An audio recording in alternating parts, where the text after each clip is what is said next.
السلام علیکم رحمۃ اللہ، کیسے ہیں آپ؟ امید کرتی ہوں آپ خیریت سے ہوں گے۔ سورۃ الانعام پارہ نمبر 7، رکوع نمبر 13، آیت نمبر 59۔ اعوذ باللہ من الشیطان الرجیم، بسم اللہ الرحمن الرحیم۔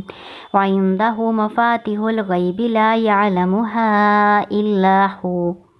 وعنده اور اسی کے پاس ہے، مفاتح الغیب غیب کی کنجیاں، لا یعلمها نہیں جانتا اس کو، الا ہو مگر وہی۔ عندہ اسی کے پاس یعنی اللہ کے پاس ہی ہے، مفاتح چابیاں، مفتاح واحد ہوتا ہے اور مفاتح جمع ہے، یعنی ہم چابی اس کا ترجمہ نہیں کریں گے، چابیاں یا کنجیاں، غیبی غیب کی، یعنی وہ باتیں جو اللہ کے سوا کوئی نہیں جانتا، اس کی کنجیاں اللہ کے پاس ہیں، یعنی اللہ کے علم میں ہیں، اللہ کے سوا انہیں کوئی نہیں جانتا۔ آج ہم اسی کو ڈسکس کریں گے اور مفاتیح الغیب کی تفسیر کریں گے انشاءاللہ تعالی قرآن اور حدیث کی روشنی میں۔ قرآن کی پہلے تفسیر قرآن سے کی جاتی ہے، پھر حدیث سے کی جاتی ہے، ٹھیک ہے؟ تو ہم سب سے پہلے قرآن کی تفسیر قرآن ہی سے کریں گے کہ قرآن میں اللہ تعالیٰ نے مفاتیح الغیب کون سی بتائی ہیں، ٹھیک ہے؟ تو آپ سورۃ اللقمان نکال لیں۔ سورۃ اللقمان کی لاسٹ آیت ہے، آیت نمبر 34 اور آخری آیت۔ اعوذ باللہ من الشیطان الرجیم، بسم اللہ الرحمن الرحیم۔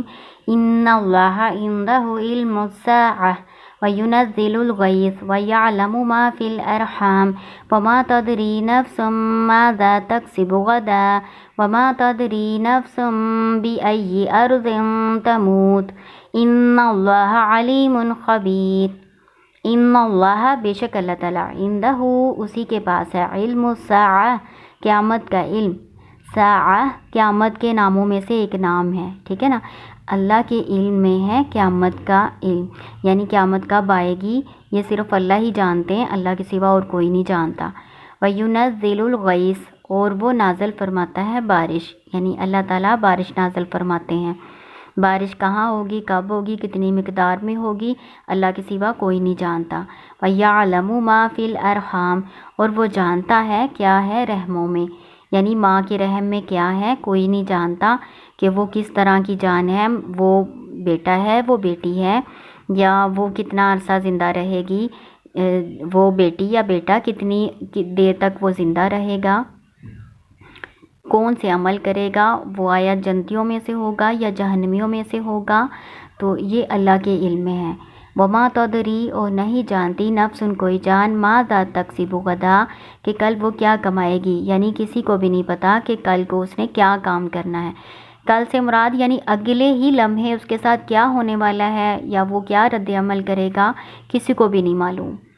وما تدری اور نہیں جانتی نفس کوئی جان، بأی ارض تموت کہ کس زمین میں وہ مرے گی، یعنی موت کس سرزمین میں آئے گی یہ بھی کسی کو معلوم نہیں ہے، ٹھیک ہے؟ تو یہ غیب کی کنجیاں ہیں، یعنی یہ وہ 5 باتیں ہیں جو اللہ کے سوا کوئی نہیں جانتا، ٹھیک ہے؟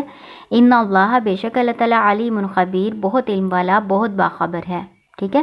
میں نے یہ لکھ کے آپ کے لیے تیار کیا ہے۔ اب ہم حدیث کی روشنی میں دیکھ لیتے ہیں کہ حدیث میں غیب کی کنجیاں کون سی ہیں اور آپ صلی اللہ علیہ وسلم نے کیا فرمایا ہے۔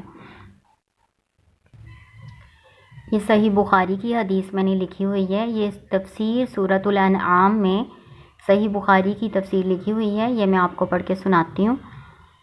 حضرت ابن عمر رضی اللہ عنہما سے روایت ہے کہ رسول اللہ صلی اللہ علیہ وسلم نے فرمایا، غیب کی کنجیاں 5 ہیں جیسا کہ ارشاد باری تعالیٰ ہے، یعنی جیسا کہ اللہ تعالیٰ نے فرمایا نا قرآن پاک میں، تو غیب کی کنجیاں 5 ہیں۔ وہ کون کون سی ہیں؟ نمبر 1 بے شک اللہ ہی کو قیامت کا علم ہے، نمبر 2 وہی بارش برساتا ہے، نمبر 3 وہی جانتا ہے کہ شکم مادر میں کیا ہے، نمبر 4 کوئی نہیں جانتا کہ وہ کل کیا کرے گا، نمبر 5 اور نہ کوئی یہ جانتا ہے کہ وہ کس جگہ مرے گا، ٹھیک ہے؟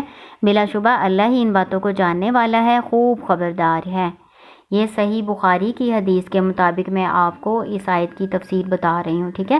یہ آپ صحیح بخاری کی بک لے کے نا، چاہے آپ نیٹ سے ڈاؤن لوڈ کر لیں، صحیح بخاری کی کتاب میں سے تفسیر سورۃ الانعام نکالیں گے نا چیپٹر، تو اس میں آپ کو یہ حدیث مل جائے گی، ٹھیک ہے؟ تو ہم نے کیا پڑھا ہے؟ سورۃ لقمان کے مطابق غیب کی کنجیاں کون کون سی ہیں؟ 5 ہیں، یہ میں نے اوپر لکھا ہوا ہے، ٹھیک ہے، یہ دیکھیں سورۃ لقمان ہے، یہ آیت نمبر 34 ہے، اس میں اللہ تعالیٰ نے سارا بتایا کہ غیب کی کنجیاں یہ ہیں، یہ میں نے آپ کو پڑھ کے بتائی ہے آیت، ٹھیک ہے، یہ اس کا ترجمہ لکھا ہوا ہے۔ بے شک اللہ کے پاس قیامت کا علم ہے اور وہ بارش نازل فرماتا ہے اور وہ جانتا ہے رحموں میں کیا ہے، اور کوئی جان نہیں جانتی کل وہ کیا کمائے گی، اور کوئی جان نہیں جانتی کہ کس سرزمین میں وہ مرے گی، ٹھیک ہے۔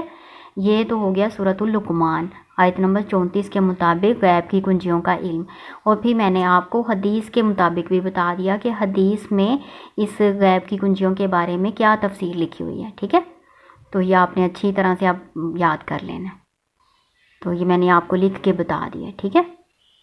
السلام علیکم ورحمۃ اللہ۔